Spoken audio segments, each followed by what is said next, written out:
Little Women by Louisa May Alcott. Chapter 22.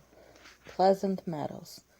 Like sunshine after storm were the peaceful weeks which followed. The invalids improved rapidly, and Mr. March began to talk of returning early in the new year. Beth was soon able to lie on a study sofa all day, amusing herself with the well-beloved cats at first, and in time with doll's sewing, which had fallen sadly behindhand. Her once active limbs were so stiff and feeble that Jo took her a daily airing about the house in her strong arms. Meg cheerfully blackened and burned her white hands cooking delicate messes for the dear, while Amy, a loyal slave of the ring, celebrated her return by giving away as many of her treasures as she could prevail on her sisters to accept. As Christmas approached, the usual mysteries began to haunt the house, and Jo frequently convulsed the family by proposing utterly impossible or magnificently absurd ceremonies in honor of this unusually merry Christmas. Laurie was equally impracticable, and would have had bonfires, skyrockets, and triumphal arches if he had had his own way. After many skirmishes and snubbings, the ambitious pair were considered effectually quenched, and went about with forlorn faces which were rather belied by explosions of laughter when the two got together. Several days of unusually mild weather fitly ushered in a splendid Christmas day. Hannah felt in her bones that it was going to be an unusually fine day, and she proved herself a true prophetess, for everybody and everything seemed to produce a grand success. To begin with, Mr. March wrote that he would soon be with them. Then Beth felt uncommonly well that morning, and being dressed in her mother's gift, a soft crimson merino wrapper, was borne in triumph to the window to behold the offering of Jo and Laurie. The unquenchables had done their best to be worthy of the name, for, like elves, they had worked by night and conjured up a comical surprise. Out in a garden stood a stately snow maiden, crowned with holly, bearing a basket of fruit and flowers in one hand, a great roll of new music in the other, a perfect rainbow of an afghan round her chilly shoulders, and a Christmas card issuing from her lips on a pink paper streamer. The Jungfrau to Beth. God bless you, dear Queen Bess. May nothing you dismay, but health and peace and happiness be yours this Christmas day. Here's fruit to feed our busy bee, and flowers for her nose. Here's music for her peony, and afghan for her toast. A portrait of Joanna, see, by Raphael No. 2, who labored with great industry to make it fair and true. Accept a ribbon red, I beg, for Madame Purr's tail, and ice cream made by lovely Peg, a Mont Blanc in a pail. Their dearest love my makers laid within my breast of snow. Accept it in the Alpine maid from Laurie and from Jo. How Beth laughed when she saw it, how Laurie ran up and down to bring in the gifts, and what ridiculous speeches Jo made as she presented them. I'm so full of happiness that if Father was only here, I couldn't hold one drop more, said Beth, quite signing with contentment, as Jo carried her off to the study to rest after the excitement, and to refresh herself with some of the delicious grapes the Jungfrau had sent her. So am I, added Jo, slapping the pocket wherein reposed the long-desired Undine and Sintram. I sure am, echoed Amy, poring over the engraved copy of the Madonna and Child, which her mother had given her in a pretty frame. Of course I am, cried Meg, smoothing the silvery folds of her fur silk dress, for Mr. Lawrence had insisted on giving it. How can I be otherwise?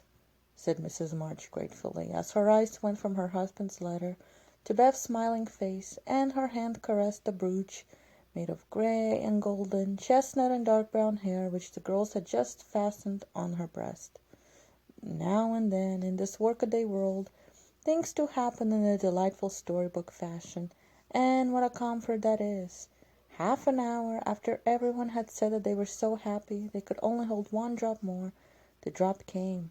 Laurie opened the parlor door and popped his head in very quietly. He might just as well have turned a somersault and uttered an Indian war whoop, for his face was so full of suppressed excitement and his voice so treacherously joyful that everyone jumped up, though he only said in a queer, breathless voice, "Here's another Christmas present for the March family." Before the words were well out of his mouth, he was whisked away somehow, and in his place appeared a tall man, muffled up to the eyes, leaning on the arm of another tall man who tried to say something and couldn't. Of course, there was a general stampede, and for several minutes everybody seemed to lose their wits, for the strangest things were done, and no one said a word. Mr. March became invisible in the embrace of 4 pairs of loving arms. Jo disgraced herself by nearly fainting away and had to be doctored by Laurie in a china closet. Mr. Brooke kissed Meg entirely by mistake, as he somewhat incoherently explained, and Amy, the dignified, tumbled over a stool and, never stopping to get up, hugged and cried over her father's boots in a most touching manner. Mrs. March was the first to recover herself and held up her hand with a warning, "Hush, remember Beth!" But it was too late. The study door flew open. The little red wrapper appeared on the threshold. Joy put strength into the feeble limbs, and Beth ran straight into her father's arms. Never mind what happened just after that, for the full hearts overflowed, washing away the bitterness of the past and leaving only the sweetness of the present. It was not at all romantic, but a hearty laugh set everybody straight again, for Hannah was discovered behind the door, sobbing over the fat turkey, which she had forgotten to put down when she rushed up from the kitchen. As the laugh subsided, Mrs. March began to thank Mr. Brooke for his faithful care of her husband, at which Mr. Brooke suddenly remembered that Mr. March needed rest, and seizing Laurie, he precipitately retired. Then the 2 invalids were ordered to repose, which they did, by both sitting in one big chair and talking hard. Mr. March told how he had longed to surprise them, and how, when the fine weather came, he had been allowed by his doctor to take advantage of it. How devoted Brooke had been, and how he was altogether a most estimable and upright young man. Why Mr. March paused a minute just there, and, after a glance at Meg, who was violently poking the fire, looked at his wife with an inquiring lift of his eyebrows, I leave you to imagine. Also why Mrs. March gently nodded her head, and asked, rather abruptly, if he wouldn't have something to eat.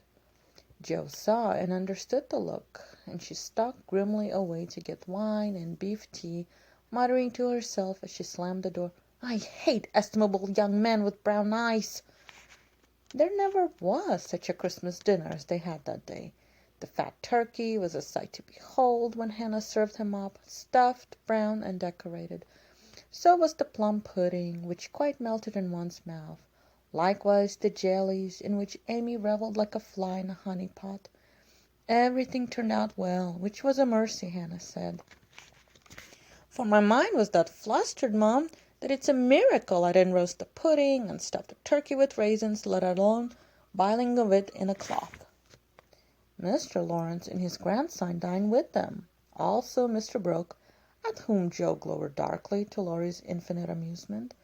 2 easy chairs stood side by side at the head of the table, in which sat Beth and her father, feasting modestly on chicken and a little fruit. They drank healths, told stories, sang songs, reminisced, as the old folks say, and had a thoroughly good time.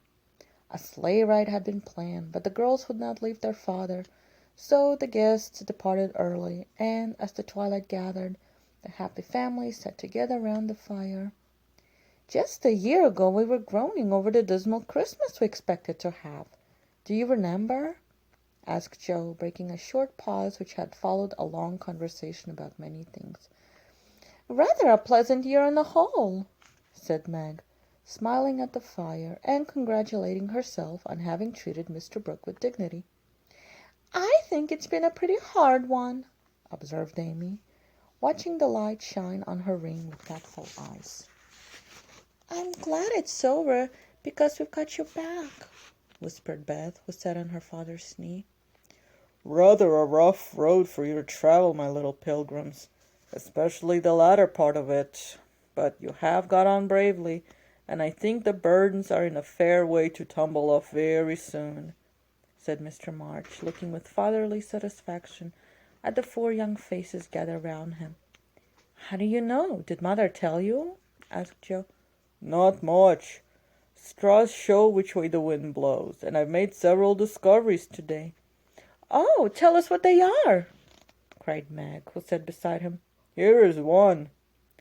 And taking up the hand which lay on the arm of his chair, he pointed to the roughened forefinger, a burn on the back, and 2 or 3 little hard spots on the palm.